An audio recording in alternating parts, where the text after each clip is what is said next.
जरा सोच कर देखिए, किसी भी महिला के लिए कौन सा स्थान सबसे सुरक्षित हो सकता है। जब आप सोचेंगे तो फिर सोचते ही रह जाएंगे, क्योंकि पेट में पलने से लेकर उसके बुढ़ापे होने तक हर जगह उसे हर समय समस्याओं का सामना करना पड़ता है। जब वो पेट में पल रही होती है तब देखा जाता है कि लड़का है कि लड़की। उसके बाद बाहर निकलती है तो परिवार में शिक्षा के नाम पर उसका शोषण होता है। स्कूल जाती है तो कुछ अलग तरीके से उसका शोषण होता है। बड़ी होती है तो शादी के बाद उसका शोषण हो जाता है। इसलिए उसे कहीं भी जाए, किसी भी हाल में रहे, कहीं ना कहीं उसे शोषण लोग करते रहते हैं। ऐसे ही आज की कहानी जो मैं आपको सुनाने जा रहा हूँ, एक लड़की ने वर्दी पहनी थी यह सोचकर कि वह लोगों को, बच्चों को, महिलाओं को, सभी तरह के वर्गों के इंसान को इंसाफ दिलाएगी।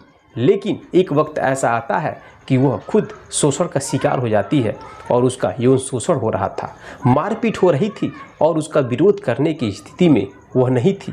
एक बार नहीं, बार बार वह गर्भवती होती जा रही थी और उसका गर्भपात हो जाया करता था। लेकिन जब बात हद से ज़्यादा बढ़ जाती है तब वह थाने जाती है और इंसाफ की गुहार लगाती है। आगे इंसाफ मिलेगा या नहीं मिलेगा यह तो कह नहीं सकते, लेकिन जिस तरह से उस महिला दरोगा के साथ वाकई बहुत गलत होता है, जिसको सुनने के बाद शायद आप लोग भी चौंक जाएंगे, सोचने पर मजबूर हो जाएंगे कि आज की जो सच्ची स्टोरी है मैं आपको सुनाऊंगा तो वाकई में आपके पैर तले ज़मीन खिसक जाएगी। यह सच्ची घटना है। बिहार प्रदेश का एक जिला है वैशाली, और वैशाली जिले के अंदर एक महिला दरोगा होती है।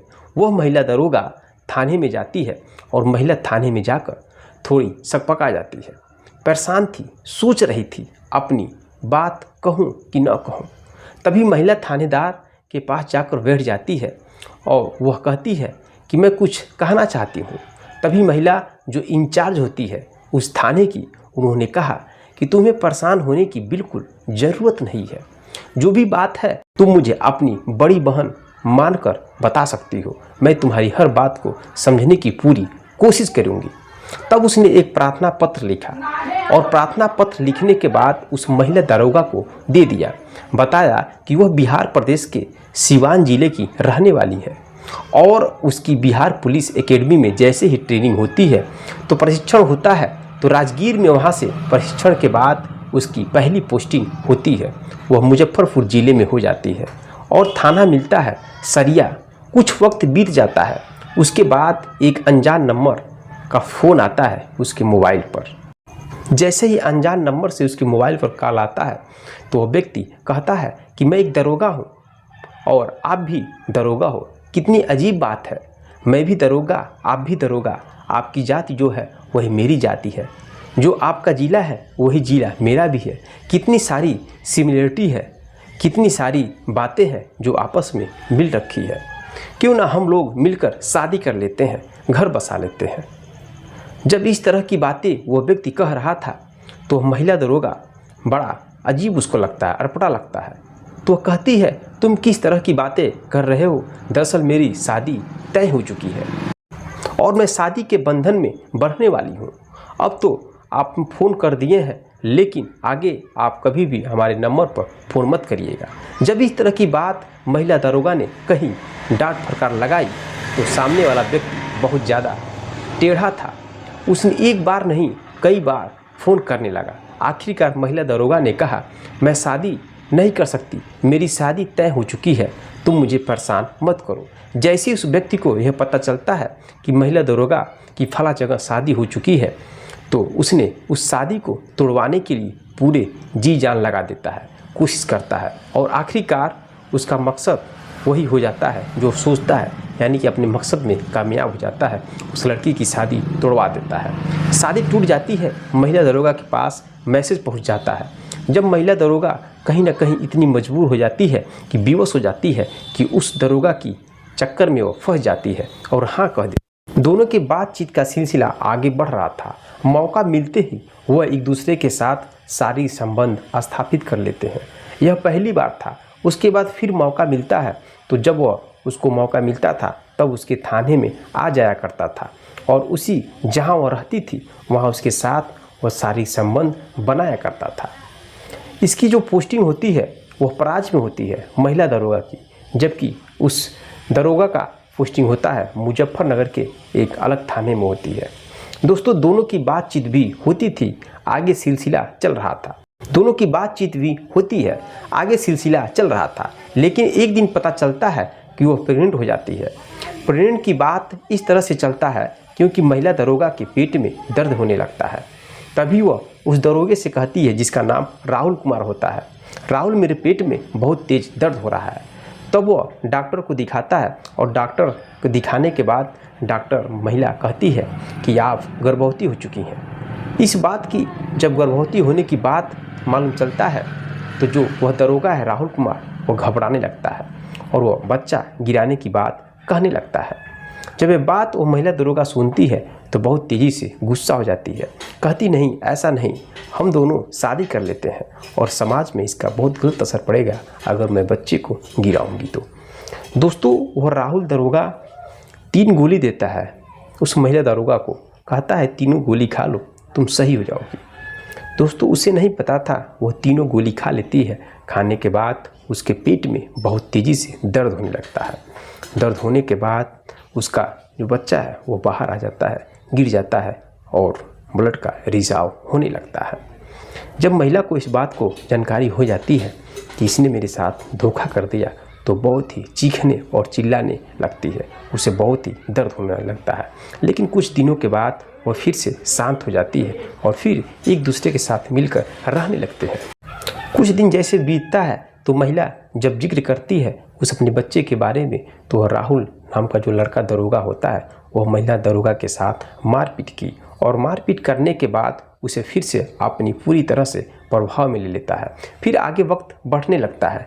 यह बात साल 2023 के आसपास की थी और अब इस बीच में यह पहले जो गर्भवती होती है 28 अगस्त 2023 को, उसके बाद फिर दूसरी बार मौका मिलता है। दूसरी बार मौका मिलने के बाद फिर से उसके साथ शारीरिक संबंध स्थापित करता है और वो महिला दरोगा इस बात का विरोध भी नहीं कर पाती है। वो जब मन करता था तब उसके साथ मारपीट करता था। अब वो पूरी तरह से हिंसक हो चुका था। जहाँ वह प्रेम कहानी शुरुआत करना चाहती थी, शादी करना चाहती थी, ज़िंदगी बसाना चाहती थी, अब उसके साथ ऐसा कुछ नहीं हो रहा था। जब चाहे तब उसके साथ गलत काम वो करता था, जब चाहे तब उसके साथ वो मारपीट करने लगा। लड़की बहुत मजबूरी में फंस चुकी थी। एक बार उस लड़के के परिवार वालों ने लड़की से संपर्क किया, तब जाकर लड़की ने पूरी कहानी बयां की कि राहुल मेरे साथ कुछ इस तरह से हरकत करता है। और जब वह वाली बात लड़के के बारे में उसके परिवार वालों से बताती है तो राहुल बहुत गुस्सा हो जाता है और फिर से मारपीट करने लगता है। पता चलता है कि वह दूसरी बार भी प्रेग्नेंट हो चुकी है और दूसरी बार वह मारपीट की वजह से उसका बच्चा गिर जाता है। जब उसे हॉस्पिटल में दिखाया जाता है तब पता चलता है कि यह तो प्रेग्नेंट थी लेकिन गर्भपात हो चुका है। वक्त आगे बढ़ता है और आखिरकार उसने किसी तरकीब से मनाने की कोशिश की और 4 मार्च 2024 को तिलक की तारीख तय हो जाती है और 11 मार्च 2024 को उसकी शादी का डेट भी पड़ जाता है। बताया जाता है कि जब तिलक होता है तो तिलक उत्सव के कुछ काफ़ी लेन देन भी होता है, लेकिन बारात की बात नहीं होती है, यानी कि बारात नहीं आती है और शादी की जो बात थी अब तक शादी भी नहीं हो पाती है, यानी कि उसको एक झूठी बुनियाद पर रिश्तों में कायम रखा गया था। वो रिश्ता बनाता ही नहीं है और वो महिला दरोगा इतना परेशान हो जाती है कि आखिरकार करे तो क्या करे। जब भी शादी की बात करती थी तभी उसके साथ मारपीट करता था। अब इन दोनों की पोस्टिंग अलग अलग जगह पर हो जाती है। महिला दरोगा पहुंच जाती है वैशाली ज़िले में और जो पुरुष दरोगा होता है वह पहुंच जाता है शिवहर ज़िले के अंदर। अब वहां से यह दोनों एक दूसरे से थोड़ा अलग हो जाते हैं। इसी बीच में जो शादी की बातचीत करती थी तो शादी को लेकर दरोगा तैयार नहीं होता है और मारपीट पर वह उतारू हो जाया करता था। जब वो हार जाती है, थक जाती है, तब 16 जून 2024 को वैशाली के ही महिला थाने में जाकर अपने एक प्रार्थना पत्र लिखकर अपनी शिकायत देकर कहती है कि मुझे इंसाफ चाहिए। जब बात इंसाफ की आती है तो एफआईआर दर्ज कर ली जाती है। एफआईआर दर्ज की जाती है आईपीसी की धारा 341, 323, 300, 376, 493, 120 व इन धाराओं में मुकदमा दर्ज कर लिया जाता है। पुलिस इस मामले की जांच पड़ताल करना शुरू कर देती है। यह जून के महीने में FIR दर्ज होती है। जुलाई, अगस्त, सितंबर जब आता है तब बताया जाता है कि 13 या 14 सितंबर के आसपास की बात है। वैशाली के एक महिला थाने की पुलिस ने इस दरोगा को, जो फिलहाल शिवहर जिले में इसकी पोस्टिंग होती है लेकिन पटना में थी, इसका फ़ोन लोकेशन वगैरह पाया जाता है और उसी के आधार पर उसको गिरफ्तार किया जाता है। गिरफ्तार करने के बाद क्योंकि जांच में बताया जाता है कि ये प्रथम दृश्य दोषी पाया जाता है। फिलहाल पुलिस मामले की जांच पड़ताल में जुटी है और इस आरोपी के खिलाफ कड़ी से कड़ी कार्रवाई करने की बात की जा रही है। इस व्यक्ति को गिरफ्तार किया जाता है, जेल में भेजा जाता है और जैसे ही खबर सोशल मीडिया पर अखबारों के माध्यम से प्रकाशित होती है तो पता चलता है कि एक महिला जिसने वर्दी सिर्फ इसलिए पहनी थी क्योंकि लड़की की, पुरुषों की, आदमियों की, इंसानों की, सभी की हेल्प करेगी, लेकिन पता चलता है कि वह खुद ही कई महीने से शोषण का शिकार हो जाती है। और जो व्यक्ति वर्दी पहना था दूसरों की मदद के लिए, वही रक्षक नहीं बल्कि भक्षक बन जाता है। और जैसे ही खबर सोशल मीडिया पर अखबारों में प्रकाशित होती है तो पता चलता है कि एक महिला जिसने वर्दी सिर्फ इसलिए पहनी थी कि समाज में रहने वाले लोगों की, लड़कियों की, औरतों की, सभी की मदद करेगी, लेकिन वह ऐसे जाल में फंसती है कि खुद कई महीने से उसका शोषण हो रहा था लेकिन वह कुछ कर नहीं पाती थी। दोस्तों, जो व्यक्ति वर्दी पहना था वो दूसरों की मदद के लिए, लेकिन वही रक्षक नहीं बल्कि भक्षक बन जाता है।